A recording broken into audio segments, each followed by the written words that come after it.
apa yang dibolehkan bagi orang puasa, apa yang diharamkan bagi orang puasa. Tapi sebelumnya Anda sudah makan belum? Sudah.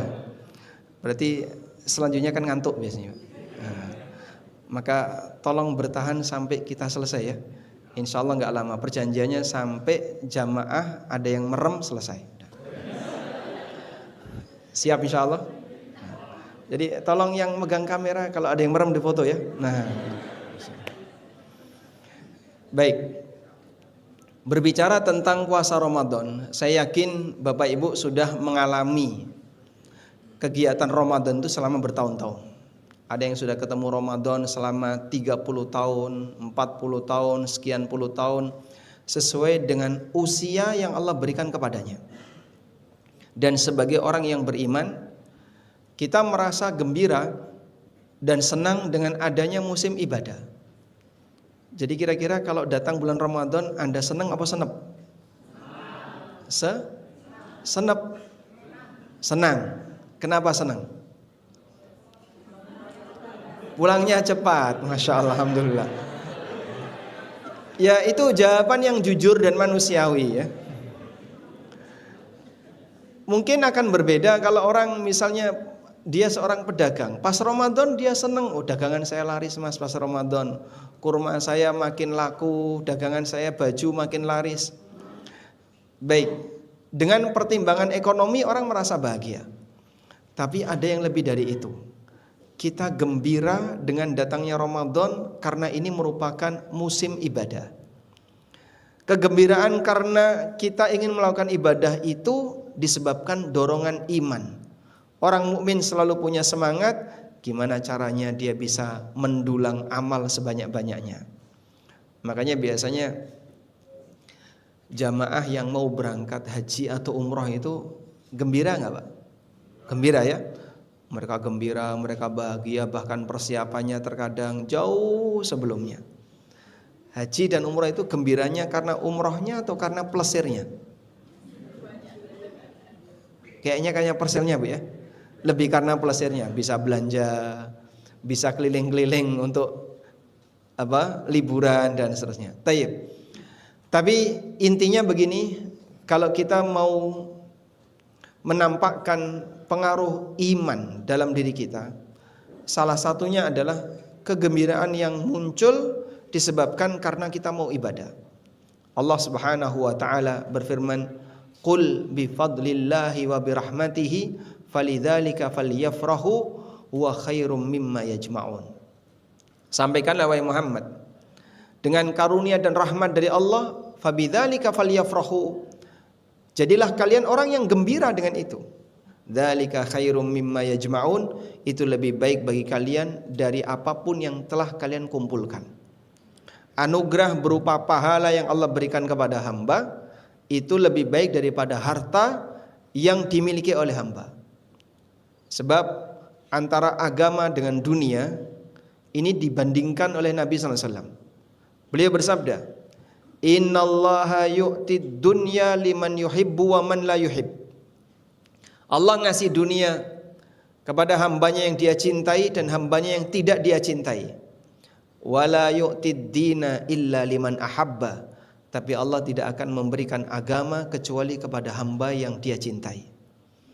Makanya salah satu di antara tanda kecintaan Allah kepada hambanya ketika sang hamba itu mencintai amalan yang bisa mendekatkan dia kepada Allah Subhanahu wa taala. Mudah-mudahan Bapak Ibu dalam kondisi gembira dengan hadirnya bulan Ramadan, dan semoga ini tanda bahwasanya kita adalah mukmin yang baik. Nah, selanjutnya menyambut kegembiraan Ramadan ini, langkah awalnya adalah dengan belajar.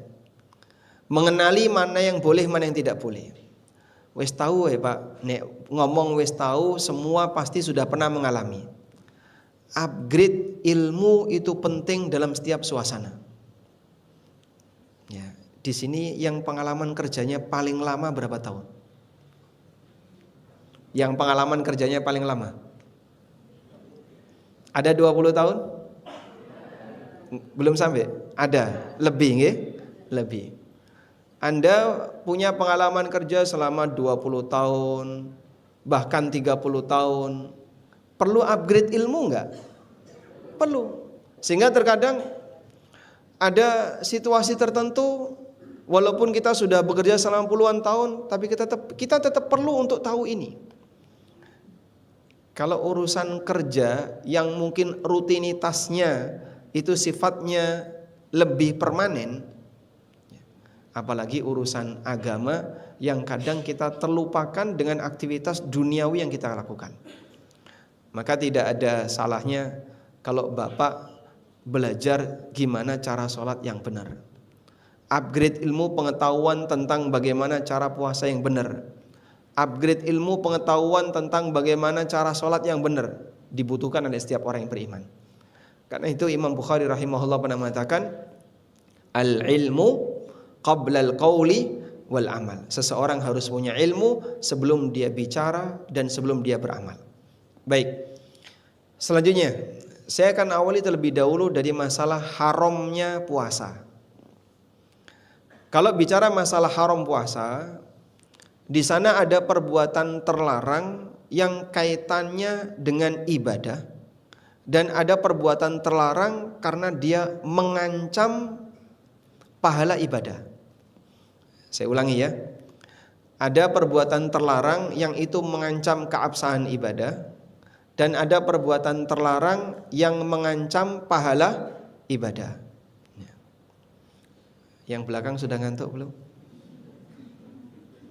Nek merem ra ketok lho itu misalnya. Ini baru mulai, Pak. Kayak pemanasan.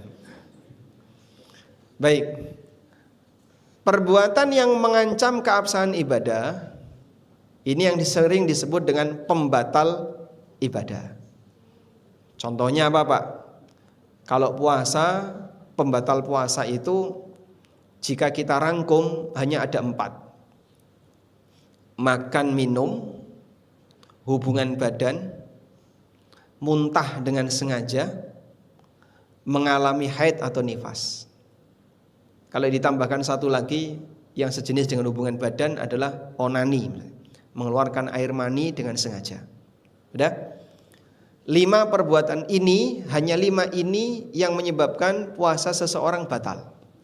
Jika dia melakukan salah satu, maka wajib diqadha. Masyarakat kita walhamdulillah terhadap 5 ini, Pak, punya kesadaran yang sangat sensitif. Dalam arti begini, mereka begitu takut untuk melakukan yang namanya pembatal puasa, sampai perbuatan yang bukan pembatal puasa dianggap pembatal puasa. Hati-hati loh, engko nek ngentut ning jero banyu batal. Pernah enggak dengar kayak gitu, Pak? Nah, sehingga nek adus aja sampai ngentut. Engko nek awakmu sampai kentut ketika mandi, apalagi renang. Nah, itu batal puasanya. Karena banyak sekali pemahaman di masyarakat kita yang sumbernya itu enggak jelas. Ya pokoknya nyebar gitu aja. Jari ini, katanya sih kayak gitu. Agama kok sumbernya katanya. Dan ini jelas tidak bisa diterima. Contoh yang lain, hati-hati ini awakmu tiba metu gitihe batal. Utek-utek kuping batal. Sampai utek-utek irung batal. Ada banyak hal yang dia dianggap oleh masyarakat kita sebagai pembatal, padahal aslinya itu bukan pembatal. Ya. Karena mereka sangat takut ibadahnya itu batal. Saya itu kalau bimbing jamaah umroh kok pertama kali umroh, seneng banget saya, Pak. Karena nurut orangnya. Awas lo, hati-hati nanti batal. Oh itu wedine ra karuan, Pak.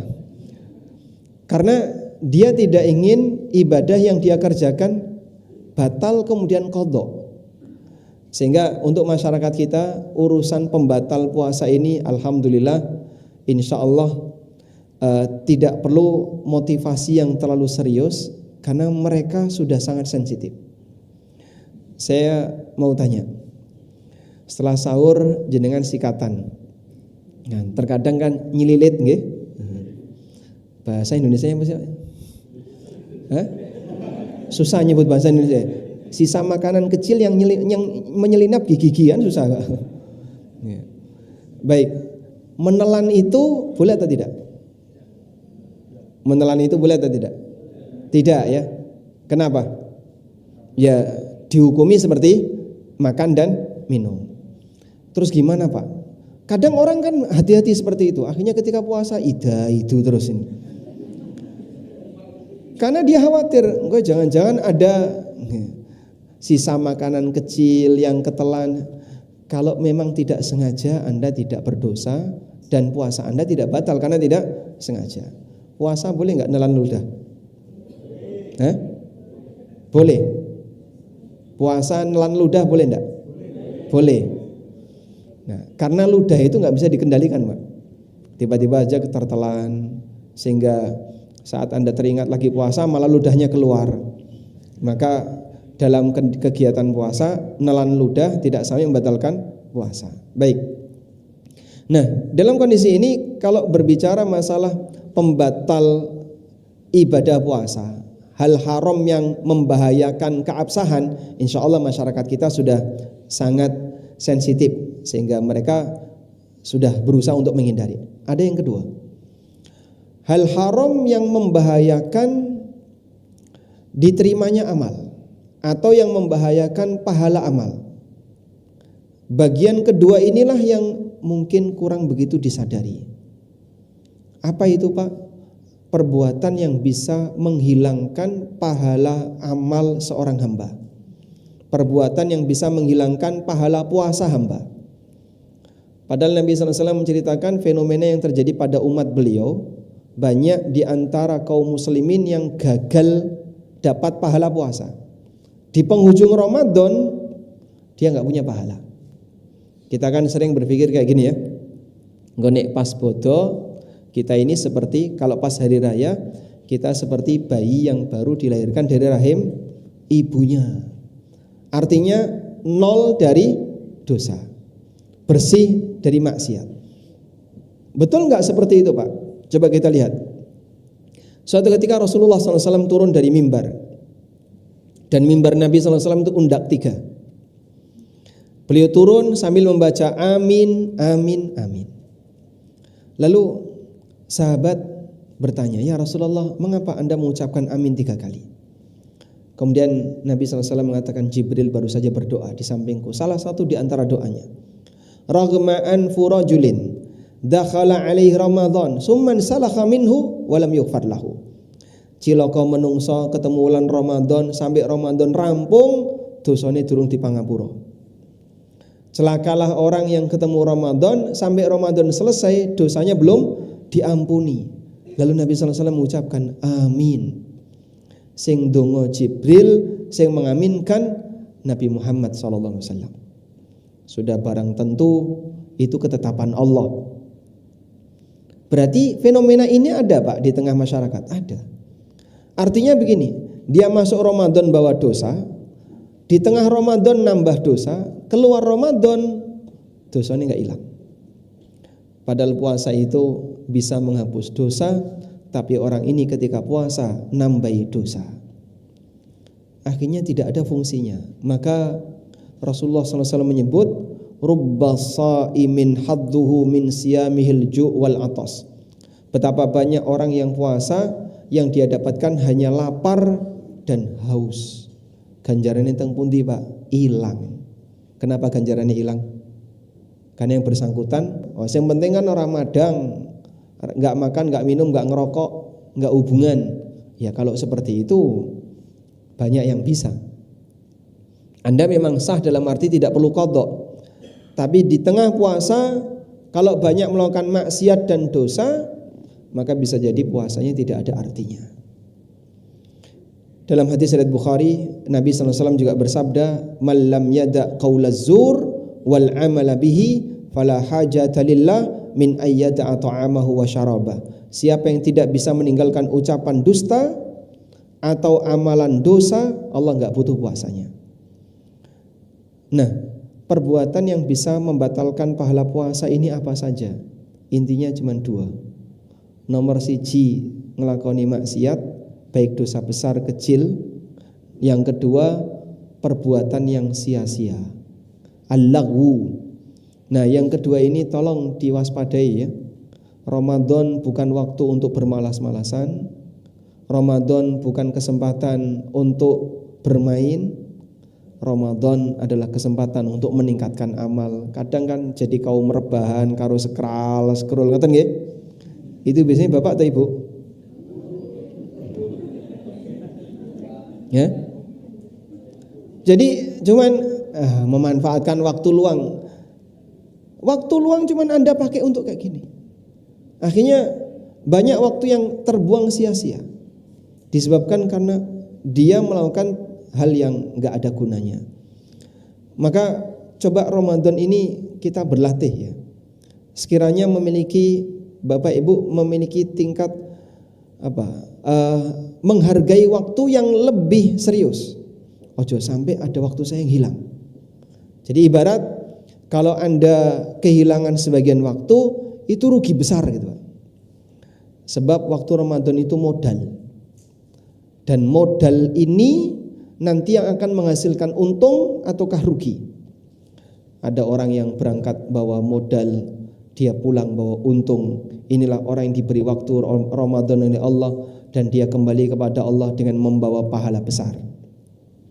Ada yang berangkat bawa modal dan dia pulang modalnya habis, nggak ada hasil sama sekali.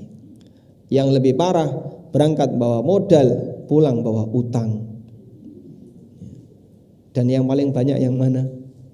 Bisa jadi yang ketiga. Jangan sampai kita jadi orang yang ketiga. Terus caranya gimana Mas? Biar kita ini bisa lebih selamat ketika bulan Ramadan sehingga tidak melakukan perbuatan yang menghilangkan pahala. Ada dua cara. Pertama, amankan diri Anda. Amankan bagaimana Pak? Wong aurat tercecer di mana-mana. Ini yang paling jauh dari mana? Kalau ngantor. Sukoharjo, ngantor ke sini, masya Allah. Berapa aurat yang dilihat dari Sukoharjo sampai sini? Wah, raiso ngitung Pak, saking oke Pak. Tercecer sepanjang jalan misalnya. Terus gimana? Sekarang coba Anda amankan diri Anda. Maka dulu para ulama kalau sudah masuk Ramadan, mereka lebih banyak dekem di masjid dan di rumah. Dua shelter tempat yang aman, rumah dan masjid. Baik, sampai ada perkataan Abu Darda radhiyallahu anhu, "Ni'ma saumi'atur rajul baituhu yamna'uhu min maksiatillah." Sebaik-baik tempat ibadah seseorang adalah rumahnya, karena rumah ini menghalangi dia dari bermaksiat kepada Allah. Menurut bapak-bapak, lebih besar potensi maksiatnya di mana? Di dalam rumah atau di luar rumah? Di dalam. Berarti internetnya cepat itu. Baik. Yang kedua adalah di masjid. Dulu para ulama kalau lagi Ramadan mereka yamkutsuna fil masjid. Mereka berdiam di masjid. Wa qalu nahfadzu siyamana. Kami menjaga puasa kami. Jaga puasa itu sampai mereka sembunyi di masjid. Karena kalau di masjid kan kita akan lebih termotivasi untuk ibadah, tidak bersinggungan dengan aurat, lebih banyak bisa membaca Quran dan seterusnya. Baik. Nyambut gawe Pak, nggih kula nggih paham jenengan nyambut gawe. Sehingga kalau kerja silahkan tetap kerja sesuai dengan tugas yang Anda emban. Namun sekiranya Anda tidak perlu keluar rumah di momen tertentu, maka sebaiknya tinggalkan semua acara di luar rumah. Maka barangkali kalau tidak penting, enggak usah bukber.